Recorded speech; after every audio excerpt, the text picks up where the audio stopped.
రీసెంట్గా మహేంద్ర వాళ్ళు మా పొలంపేటలో ఉన్నటువంటి మా ఆటో స్టాండ్ దగ్గరకు అయితే వచ్చారు. వాళ్ళ దగ్గర ఉన్నటువంటి బజాజ్ ట్రియో ప్లస్ అనే ఎలక్ట్రిక్ వెహికల్ని అయితే మాకు ఇంట్రడ్యూస్ చేయడానికి అయితే తీసుకొని వచ్చారు. ఇది 3+1 సిట్టింగ్ సామర్థ్యంతో కలిగినది. దీని వెయిట్ విషయానికి వస్తే 720 kg వరకు అయితే ఉంది. అలాగే దీని గ్రౌండ్ క్లియరెన్స్ విషయానికి వస్తే 140 mm అయితే ఉంది. ఇంకా ఇది టాప్ స్పీడ్ వచ్చేసి 55 km వరకు అయితే వెళ్ళగలదు.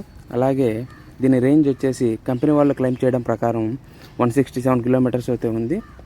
నార్మల్గా అయితే మనకు యావరేజ్గా 150 km అయితే వస్తుంది. ఇందులో మీకు లిథియం అయాన్కి సంబంధించినటువంటి 48 వాట్ బ్యాటరీని అయితే యూజ్ చేశారు. అలాగే బ్యాటరీ వచ్చేసి డ్రైవర్ సీట్ కిందనే ఉంటుంది.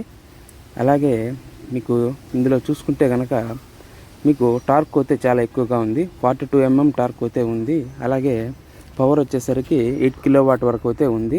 అలాగే దీనిపైన మీకు 5 years వారంటీ లేదా 1,20,000 కిలోమీటర్ల వరకు వారంటీని అయితే ప్రొవైడ్ చేస్తున్నారు.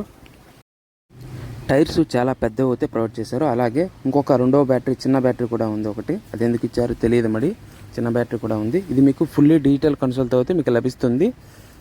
అలాగే ఇది మీకు ప్రైస్ విషయానికి వస్తే ఆల్మోస్ట్ 4 లక్షల వరకు అయితే ఉంది. గవర్నమెంట్ వచ్చేసి 50,000 అయితే సబ్సిడీ అయితే ఇస్తుందంట ప్రెసెంట్. ఇది బ్యాటరీ కెపాసిటీ వచ్చేసరికి 10.24 kW అయితే ఉంది. అలాగే ఇది ఫుల్ ఛార్జింగ్ అవడానికి 4.5 hours అయితే టైం అయితే తీసుకుంటుంది.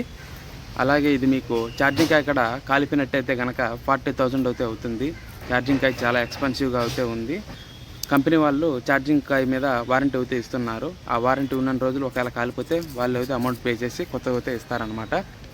అలాగే ఈ బండి మీకు ఇంట్రెస్ట్ ఉందో లేదో చెప్పండి ఒకసారి కింద కామెంట్లో అయితే. మీకు డీజిల్ ఆటో బెటరా, సిఎన్జి ఆటో బెటరా, బ్యాటరీ ఆటో బెటరో చెప్పండి ఒకసారి. ఇది సేమ్ చూడటానికి మన చిన్న ఆటో బజాజ్ ఆటో ఎలాగుందో బజాజ్ ఆటో లాగానే ఉంది. సేమ్, ఏం తేడా లేదు. బిల్డ్ క్వాలిటీ కూడా చాలా బాగానే ఉంది. ఫ్రంట్ వచ్చేసి ప్లాస్టిక్ ఫ్రేమ్ను అయితే ప్రొవైడ్ చేస్తున్నారు. ఫ్రంట్ విషయానికి వస్తే షేకప్ జామ్ అయితే ప్రొవైడ్ చేస్తున్నారు. రేర్ వచ్చేసరికి కట్టలు అయితే ప్రొవైడ్ చేస్తున్నారు. కట్టలతో పాటు ఒక షేకప్ జామ్ కూడా. ఇది చాలా డిసప్పాయింట్ అయితే చేస్తుంది.